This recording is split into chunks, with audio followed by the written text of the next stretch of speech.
Welcome to GS paper प्रशांत। आज हम लोग वर्ल्ड ज्योग्राफी के एक महत्वपूर्ण टॉपिक मरुस्थल के बारे में चर्चा करेंगे। यह मरुस्थल का एक संक्षिप्त नोट्स है। पहले हम लोग देखेंगे कि मरुस्थल का निर्माण कैसे होता है और मरुस्थल बनने का क्या क्या कारक है।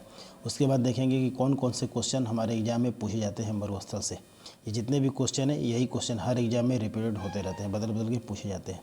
तो चलिए ये एक संक्षिप्त नोट्स है, इसका हम लोग पढ़ते हैं इसको। विश्व के मरुस्थल।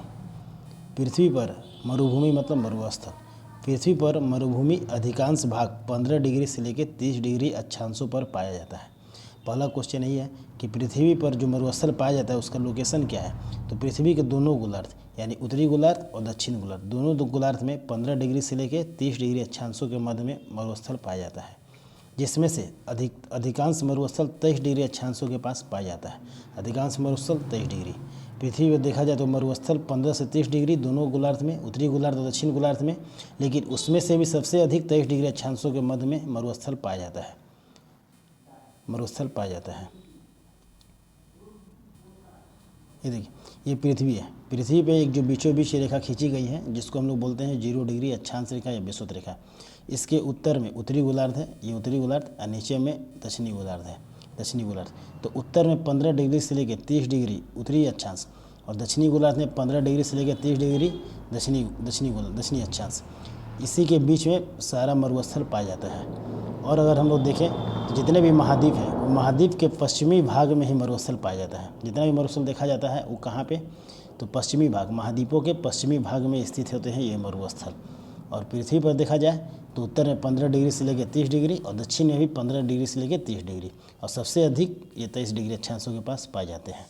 तो इस तरह से हम लोग पृथ्वी के ग्लोब पर भी हम लोग देख लिए पृथ्वी पर कि क्या इसका लोकेशन है। अब हम लोग देखते हैं कि पृथ्वी पर मरुस्थल बनने के लिए प्रमुख कारक क्या क्या है, यानी उन क्या क्या ऐसे कारक हैं जिससे मरुस्थल का निर्माण होता है।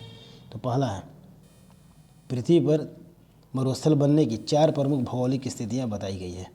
जैसे पहला है, पृथ्वी पर 30 डिग्री अक्षांशों के आसपास उच्च वायु दाब, यही है उच्च वायु दाब का होना। यानी उच्च वायु दाब कितना डिग्री के अक्षांशों पर पाया जाता है, 30 डिग्री अक्षांशों के पास। दूसरा है, पृथ्वी पर 20 डिग्री से लेकर 30 डिग्री अक्षांशों पर पश्चिमी भाग में जो हवाओं का रुख है वह पूर्वी मुखी होना है। पहला तो था कि 30 डिग्री अक्षांशों के पास उच्च वायु दाब। दूसरा कारक है कि 20 से लेकर 30 डिग्री अक्षांशों पर पश्चिमी भाग में हवाओं का पूर्वी मुखी होना। तीसरा है जो पर्वतों की वृष्टि छाया क्षेत्र में स्थित होना। वृष्टि छाया क्षेत्र होने से वहाँ बारिश का ना होना। बारिश नहीं होता है किस जगह में, जहाँ वृष्टि छाया क्षेत्र पड़ता है, तो बारिश नहीं होना भी मरुभूमि का कारण है। हवाओं का पूर्वी मुखी होना भी मरुभूमि बनने का कारण है। और 30 डिग्री अक्षांशों के पास उच्च वायुदाब होना भी मरुभूमि का कारण है। चौथा है आर्द्रता भरी हवाओं से दूर स्थिति। जहाँ भी भारी बारिश होती है उन हवाओं में आर्द्रता रहती है और आर्द्रता वाली हवाओं से दूर स्थित होता है ये लोकेशन, इसीलिए वहाँ पे मरुभूमि का निर्माण होता है। तो इस तरह से हम लोग देखें कि क्या क्या कारक है जिससे मरुस्थल का निर्माण होता है। अब हम लोग देखते हैं परीक्षा में पूछे जाने वाले प्रश्न जिससे कि मरुस्थल से क्वेश्चन आता है। सबसे पहला क्वेश्चन, विश्व का सबसे बड़ा मरुस्थल कौन है। तो विश्व का सबसे बड़ा मरुस्थल सहारा मरुस्थल है। किस महाद्वीप में है, तो ये अफ्रीका महाद्वीप में है। दूसरा है, सहारा मरुस्थल का विस्तार कितने देशों से है। तो 11 देशों में सहारा मरुस्थल फैला हुआ है। ये दोनों क्वेश्चन बहुत बार एग्जाम में आया गया है। विश्व का सबसे बड़ा मरुस्थल सहारा मरुस्थल, अफ्रीका महाद्वीप। सहारा जो मरुस्थल है विश्व का सबसे बड़ा, उसका विस्तार कितने देशों में है, तो 11 देशों में है। ये इंपॉर्टेंट है। दक्षिण एशिया का सबसे बड़ा मरुस्थल कौन है, तो वह थार। दक्षिण एशिया का सबसे बड़ा मरुस्थल थार है। उसके बाद गोबी मरुस्थल किस देश में स्थित है, मंगोलिया में स्थित है। नूबियन मरुस्थल किस देश में स्थित है, तो सूडान में स्थित है। नूबियन मरुस्थल सूडान में स्थित है। नूबियन मरुस्थल सूडान में स्थित है। उसके बाद हम लोग देख लेते हैं अल गजीरा रेगिस्तान किस देश में स्थित है, ये भी सूडान में। सोनोरन मरुस्थल ये मैक्सिको में, ये भी इंपॉर्टेंट है। सोनोरन बहुत बार पूछा गया है। सोनोरन मरुस्थल किस देश में है, मैक्सिको में है। पेंटागोनिया मरुस्थल किस देश में है, अर्जेंटीना में है। सेचूरा मरुस्थल किस देश में है, तो पेरू में है। सेचूरा पेरू में है। आगे देखते हैं, सेचूरा के बाद सेचूरा पेरू में है। सेचूरा मरुस्थल पेरू में है। तकलामाकन इंपॉर्टेंट है। तकलामाकन मरुस्थल किस देश में है, तो चाइना में है, चीन में है। कालाहारी मरुस्थल ये भी इंपॉर्टेंट है, बोत्सवाना में है। रूब अल खली मरुस्थल ये भी बहुत ज़्यादा इंपॉर्टेंट है, सऊदी अरब में है।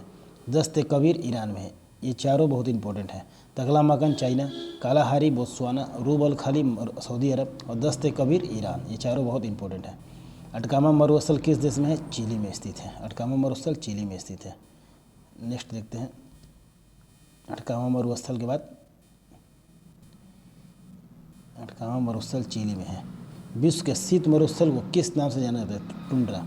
ये नया टाइप का क्वेश्चन पूछा जाता है। विश्व के शीत मरुस्थल को और किस नाम से जानते हैं? तो हम लोग टुंड्रा के नाम से जानते हैं। उष्ण मरुस्थल के उदाहरण कौन कौन है? तो उष्ण मरुस्थल के उदाहरण है सहारा, थार, कालाहारी, तीनों को याद रखना है। उष्ण मरुस्थल के उदाहरण है सहारा, थार और कालाहारी। महाद्वीपों के किस भाग में मरुस्थल पाई जाती है? अब ये आसान हो गया क्वेश्चन। महाद्वीपों के किस भाग में मरुस्थल पाई जाती है? तो पश्चिमी भाग में पाई जाती है। पृथ्वी के स्थल भाग का कितवां भाग मरुस्थल है? तो 5वां भाग मरुस्थल है। विश्व का सबसे बड़ा शीत मरुस्थल इंपॉर्टेंट है गोबी। विश्व का सबसे शुष्कतम मरुस्थल ये है अटकामा। नेक्स्ट देखते हैं ऑस्ट्रेलिया महाद्वीप में, ऑस्ट्रेलिया महाद्वीप से बहुत सारा क्वेश्चन बहुत सारे एग्जाम में आता है। तो ऑस्ट्रेलिया महाद्वीप का मरुस्थल, इसका चारों मरुस्थल को याद रखना है। ग्रेट सैंडी, गिब्सन, अरुंटा और ग्रेट विक्टोरिया। इसमें गिब्सन और ग्रेट विक्टोरिया बहुत बार एग्जाम में पूछा गया है। तो इसका ऑस्ट्रेलिया का चारों याद रखना है, ग्रेट सैंडी, गिब्सन, अरुंटा और ग्रेट विक्टोरिया। विश्व का सबसे बड़ा शीतोष्ण मरुस्थल तकलामाकन है। एशिया का सबसे बड़ा मरुस्थल गोबी है। थार मरुस्थल का विस्तार किन देशों में है? तो हमारा भारत और पाकिस्तान। ये जो थार मरुस्थल है ये दक्षिण एशिया का सबसे बड़ा मरुस्थल, इसका विस्तार किन किन देशों में है? तो भारत और पाकिस्तान में है। तो इस तरह से हम लोग एक मरुस्थल का संक्षिप्त नोट्स का डिस्कशन किए, जहाँ से क्वेश्चन हर एग्जाम में पूछा ही जाता है और जितने भी क्वेश्चन है यही रिपीट होते हैं हर एग्जाम में। तो इसी तरह से हम लोग एक एक टॉपिक को संक्षिप्त नोट्स के माध्यम से हम लोग कंप्लीट करते जाएंगे। तब तक के लिए धन्यवाद।